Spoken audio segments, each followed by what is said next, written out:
वज़ीर आज़म ने लीडरों को बुलाया, मैंने कहा मैं नहीं आ सकता।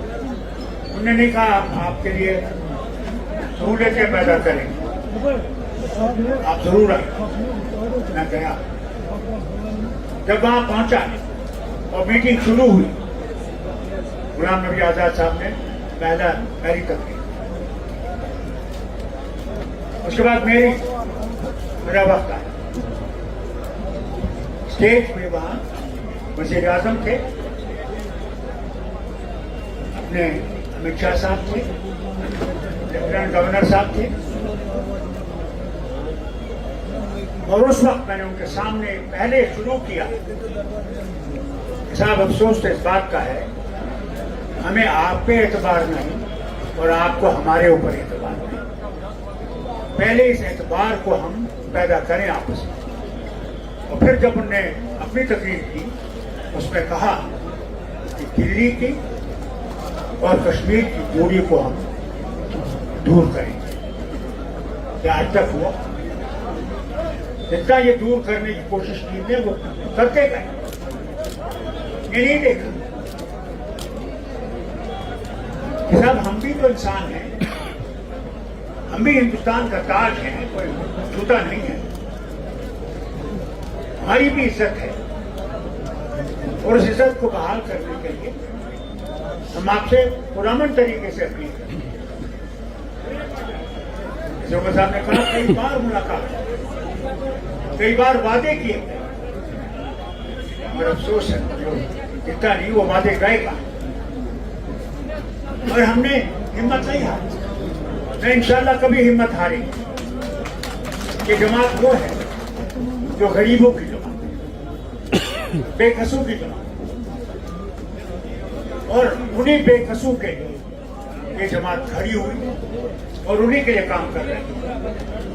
जो हमारे वो कई ऐसे लीडर हैं जो दिल्ली के सामने एक बात करते हैं, यहाँ वो उनके बलवे बने हुए, उन्हें हुक्म वहां से आता, अब ये करो, अब वो करो, अब ये कहो। उनसे भी कहता हूं, अगर तुम्हें इस रियासत की मोहब्बत है, यहाँ के गरीब और अमीर की मोहब्बत है, तो छोड़ दो गुलामी और अल्लाह का दामन पकड़ के हमारे साथ चलो, वही रास्ता है।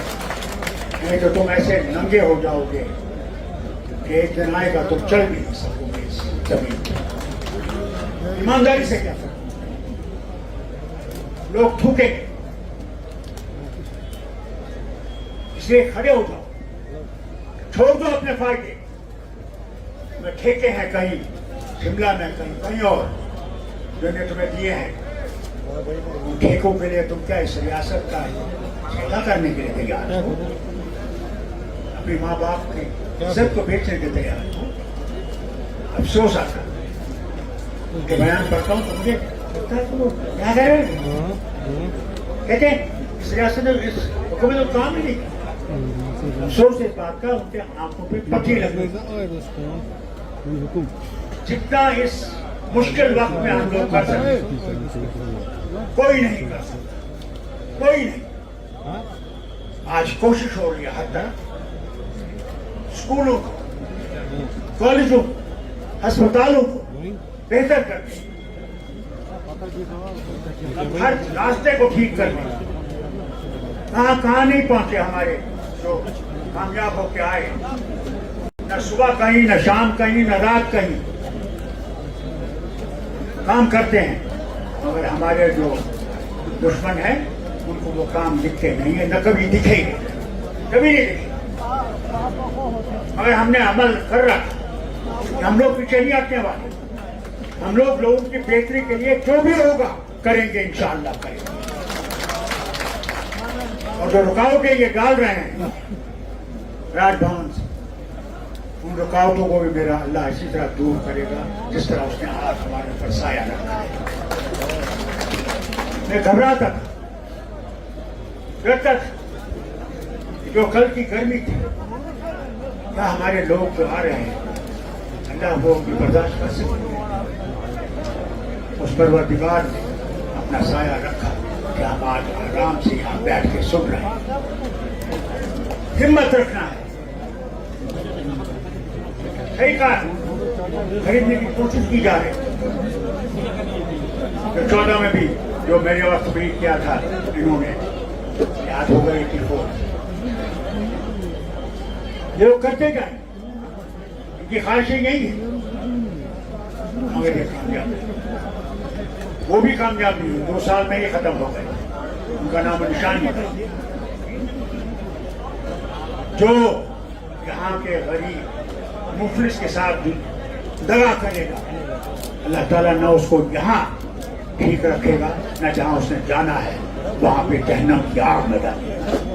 یاد رکھیے. مگر ہمارے میں ہی اندر لوگ گھسے ہوئے ہیں. جو چوئی کرا کیونکہ قیمت ہے دیکھو جو رتبت تنخواہ چلا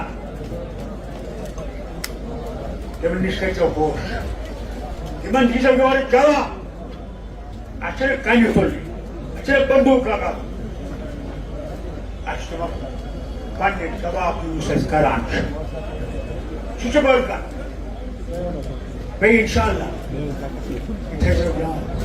کارو آشا جانا جماعت کرو بہت مشکلات ہمت مردان مدد. یہی ہے. اگر ہم یہ کر سکیں اور یہ سب لوگوں کو بتا سکیں, اپنے دیش کے لوگوں کو بتا سکیں کہ ہم کوئی وہ چیز نہیں مانگ رہے ہیں جو ہمارا حق ہے. ہم اپنا حق مانگتے ہیں, اس حق کو ہمیں واپس کریں. اور نہیں تو یہ چلتا رہے. اور آپ جس امن کی بات کر رہے ہیں اللہ جانے وہ امن کبھی رہے گا یا نہیں رہے گا, اس کی ذمہ داری آپ کے اوپر ہے. اسے میں کہتا ہوں آج وقت آ گیا, بوڑھا ہو جوان ہو وہ اپنی عزت کو بحال کیجیے. وہی ہماری مانگ ہے اور انشاءاللہ اس مانگ کو ہم حاصل کر کے رہیں گے.